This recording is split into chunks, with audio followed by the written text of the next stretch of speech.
How does progressive taxation work? Have you ever wondered how the tax system determines what you owe? Let's break down the concept of progressive taxation and how it fits into the broader discussion of fiscal policy and economic theories. Progressive taxation is a system where the tax rate increases as an individual's income rises. This means that people with higher incomes pay a larger percentage of their earnings in taxes compared to those with lower incomes. Typically, this tax structure is organized into brackets. Each bracket has its own tax rate. For instance, in the United States, there are several tax brackets. The lowest earners might pay a tax rate of 10%, while the highest earners could pay rates up to 37%.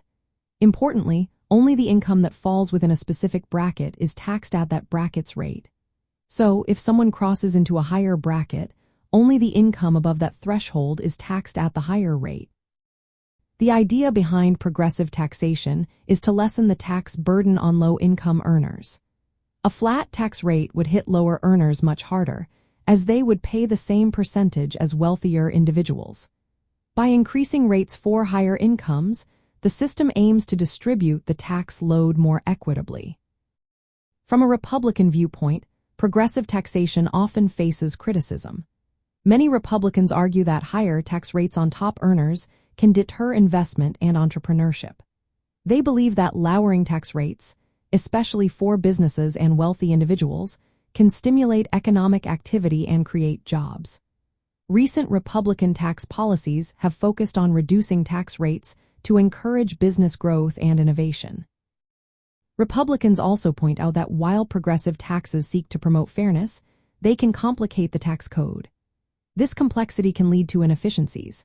Many Republicans advocate for simpler tax structures, such as flat taxes or lower overall rates, to minimize compliance costs and avoid penalizing success.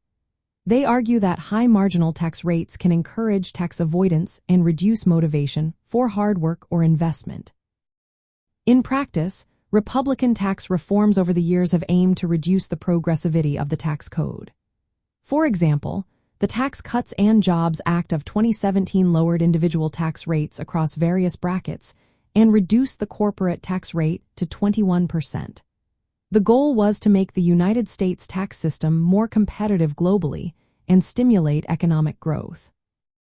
So, progressive taxation works by imposing higher rates on higher incomes to lessen the relative burden on lower earners. However, from a Republican perspective, this system can hinder economic growth and job creation, leading to a preference for tax policies that lower rates and simplify the tax code to encourage investment and entrepreneurship.